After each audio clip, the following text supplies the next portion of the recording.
سامعین حضرات، پیش خدمت ہے ایک مختصر سفر نامہ جس کا عنوان ہے گھر سے آنگن تک، تحریر اور آواز ڈاکٹر اختر حسین آخون، صدر شعبہ Urdu government degree college Toda. بابا، باہر چڑیوں کا بہت شور ہے، کہیں ہمارے آنگن میں شیر تو نہیں آیا؟ ہبا کی آواز پر سمیر باہر نکلتا ہے تو اسے بیٹی کی بات کا عینی مشاہدہ ہو جاتا ہے کہ واقعی درختوں کی شاخوں پر ہر طرف پرندوں نے شور مچا رکھا ہے۔ دور دور تک انسانی آواز خاموش تھی۔ ایسا محسوس ہو رہا تھا کہ قدرت نے انسان سے گویائی چھین کر پرندوں کو عطا کی ہو اور وہ بلند آواز سے اپنی آزادی کا شکرانہ ادا کر رہے ہوں۔ آنگن میں شیر تو نہیں تھا، لیکن پوری بستی میں سناٹا تھا۔ یا الہی، یہ ماجرا کیا ہے؟ سمیر بے ترتیب دل کی دھڑکنوں اور کپ کپاتے ہونٹوں سے واپس کمرے میں جاتا ہے۔ بابا، خیریت ہے؟ بیٹا، خیریت تو ہے، لگتا ہے شاید کوئی نیا قانون نافذ ہوا ہے، اس لیے محلے میں انسانوں کی آمد و رفت نہیں ہے۔ بیٹا، ذرا ٹی وی آن کرو، شاید خبروں سے کچھ معلومات حاصل ہو۔ ٹی وی سکرین پر پہلی خبر آ جاتی ہے کہ ایک بیماری ہے کرونا کے نام سے، جو وبائی شکل اختیار کر کے گلوبل ولیج کو اپنی آغوش میں لے رہی ہے۔ اہل نظر اسے اللہ کا عذاب کہتے ہیں، ٹھیک اسی طرح جس طرح اللہ نے طوفان نوح میں تمام انسانوں کو لاک ڈاؤن کر کے ہر بھاگنے والے راستے کو منقطع کر کے اپنے عذاب کا مزہ چکھایا تھا۔ آج کرونا نے گھڑی کی سوئیاں پیچھے کی طرف گھما کے اس عذاب کی یاد دہانی کرائی۔ آج کسی انسان کے بنائے ہوئے قانون کو توڑنے یا ان سے بغاوت کرنے پر لاک ڈاؤن نہیں تھا، بلکہ آج قدرت نے انسان کو اپنے گھمنڈ، غرور اور تکبر میں آ کر نظام عدل کو برباد کرنے کی پاداش میں محصور کر لیا ہے۔ یہ قدرت کا لاک ڈاؤن ہے بیٹا، جو عذاب کی شکل اختیار کرتا جا رہا ہے۔ لیکن بابا، یہ پولیس اور فوج ہمیں گھر سے باہر جانے کے لیے کیوں روک رہی ہے؟ بیٹا، پولیس اور فوج اپنی جان ہتھیلی پہ رکھ کے آپ کی جان کی حفاظت کے لیے آپ کو روک رہی ہے۔ یہ ان کا احسان ہے جو آپ کی زندگی کو پہرا دے رہے ہیں۔ اس وقت حکومت کا تعاون کرنا ہمارا اخلاقی فرض ہے۔ اب یہاں ہر انسان موت کو اپنی باہوں میں لے کر گھوم رہا ہے۔ اب تو بچنے کا ایک ہی طریقہ ہے کہ زندگی کو گھر سے گھر تک یا گھر سے آنگن تک محدود کیا جائے۔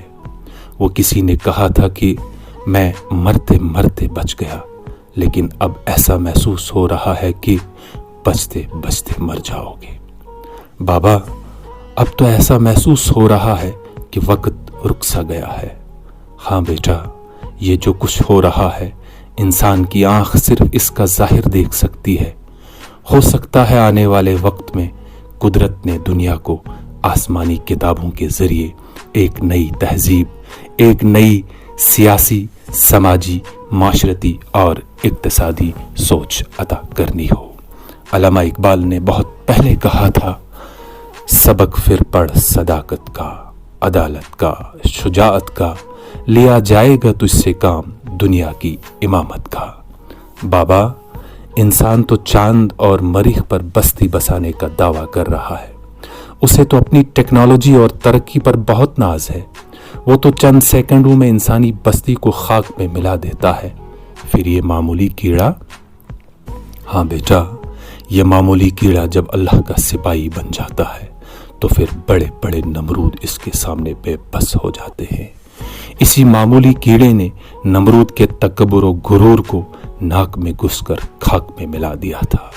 بیٹا، اللہ کی پکڑ بہت سخت ہوتی ہے۔ اب تو پوری دنیا کی یہ حالت ہو گئی ہے کہ کہانی میری روداد جہاں معلوم ہوتی ہے۔ کہانی میری روداد جہاں معلوم ہوتی ہے، جو سنتا ہے اسی کی داستاں معلوم ہوتی ہے۔ اگرچہ گوشے نشیں ہوں شاعروں میں میر، پر میرے شاعر نے روئے زمیں تمام لیا۔ سمیر جب گھر سے آنگن کا سفر کرتا تھا، اسے سامنے مسجد کے چبوترے میں بیٹھے مفتی صاحب سے ہم کلامی کا موقع مل جاتا۔ تمام عبادت گاہوں پر تالے تھے، آج عبادت گاہوں پر حکومت کی طرف سے کوئی پہرے دار موجود نہیں تھا۔